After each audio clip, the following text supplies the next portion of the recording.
Hello, my name is Maria Wright, and I am here to talk about social media and our youth. The question is it good for our youth or is it bad for the youth? A lot of people seem to think that social media is now taking over the younger generation's life. They don't know how to physically act or communicate with each other without social media. What made me think about this topic was a few months ago, I rented my daughter a limo for her birthday. It was her 15th birthday. And the girls were taking pictures, and I can hear them say, well, send me your number so I can send it to you because my social media is not working. They were talking about Snapchat. So they were like, give me your number, give me your number. So I asked them, I was like, do none of you guys have each other's number? They were like, no, we don't use phone numbers or phone calls or text messages. Basically, their way of communication is Snapchat, Facebook, Instagram. So the whole entire time we were in that limo ride, they were just Snapchatting each other, talking, but the limo was quiet. And I said, are we going to talk or anything? And to them, they were talking. They were talking on Snapchat. They're like, oh, Mom, we're talking on Snapchat. I said, oh, okay, that's different, but hey, if that works for you, it works for me, because it was actually quiet, so it was peaceful for me. And then I know I monitor my daughter's call log and her phone and stuff like that, and I do see she hardly has any text messages, she hardly has any calls. So as I can see, she's using everything through social media.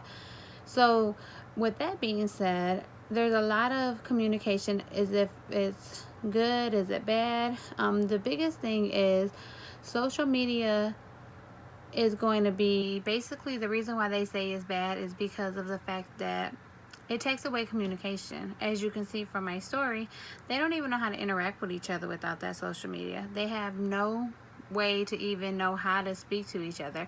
Instead of being in a room talking and laughing, they're all communicating through text message. So it kind of takes away that face-to-face conversation because they don't know how to act with that conversation. Another one would be that basically, according to Zeynep Gluer, he stated on social media they spend too much time interacting on the actual phones, devices, that they don't know how to do face-to-face interaction. So they basically don't, even if you had took all their phones away, they wouldn't know what to do because they don't know how to communicate. They don't have a conversation, which that can hurt you in the future because you have to prepare them for job interviews. When they go to college, they might get interviewed. There's so many different reasons why you want to make sure that you have very good communication skills and that you can interact with people without looking around or looking down like, you're lost, you don't know what to say. And then also social media can be very dangerous.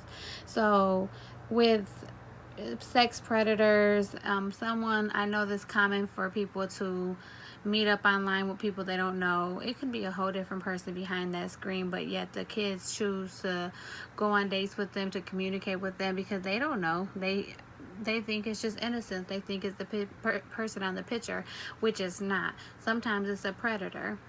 So that would be the two reasons why they say that it's not good and it's taking over the youth and the generations, just for the fact that without communication and without being safe, and it just basically, it kind of blindsides them. Because if a stranger came up to you in the street, would you go with them, or would you say, no, I'm not interested?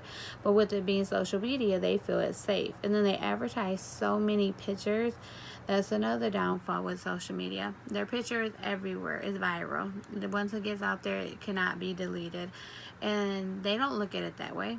You can tell them that over and over, but at the end of the day, they don't realize that what you put out on social media or in the cyber world, you're never going to retrieve back, even if you delete it. They did do a survey a few years back from Voucher Cloud. They surveyed 2,105 parents who had kids between 13 and 16, asking them, do they spy or monitor on their kids' social media?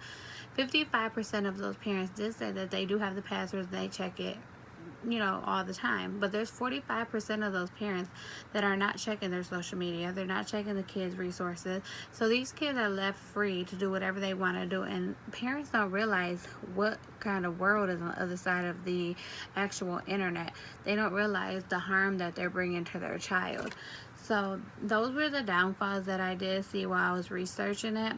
Now, I don't want you guys to think bad is all social media. There's a lot of good to social media. You interact with people you haven't seen in a while. You keep in contact with friends. I mean, on Facebook, I have friends and family that all live in different states. None of us live in the same state. So that actually helps me interact with them as well. So that is a positive. You can interact with people in different countries. It's so many resources you can use from social media if you use it in a safe way. But a lot of the younger generation, they don't know that. Another good thing with social media or any type of internet is it's free advertisement. It is a lot of work because you basically have to post, advertise, keep reposting, get other people to like it. But you don't have to pay for marketing. That's a very simple way to start up small, simple businesses. So that's what I teach to my daughter as well, being that she's in high school now. Don't just use social media for the negative, use it for the positive. They're so high tech and they know how to do everything on the computer, so they should be able to make a PowerPoint. They should be able to make a page, a business page, and advertise a business if it was their own. We go over resources like that so she can learn, so she'll know how to do more with the internet versus just being on Snapchat, Facebook, MySpace, any of those ones that they're using, which I don't think MySpace is one of them now, but it was in the past. So the even with TV system, game system, cell phones, everything you look at, you have YouTube, you have so many different ones that these kids, even from the age of 5, use on a daily basis. What I always recommend is time limits. My kids, they can't use devices Monday through Thursday because we have school. So we basically monitor the usage, and then on the weekend they only have an hour or two that they're able to use it. As they get older, you can give them a bigger amount of time, but a child should not be able to use social media or the internet all day. It's just not healthy for them, and it's not healthy for their eyes. So that would be the positives for it, the social media. So you have negative and positives in every situation. Some of the positives outweigh the negatives, and some of the negatives outweigh the positives. But the biggest thing is just monitor what your kids are doing, watch what your kids are doing, and make sure you talk to them about the safety of social media. Because right now, the youth, that's all they know. That's the new generation. In generations to come, it's going to be the same exact way.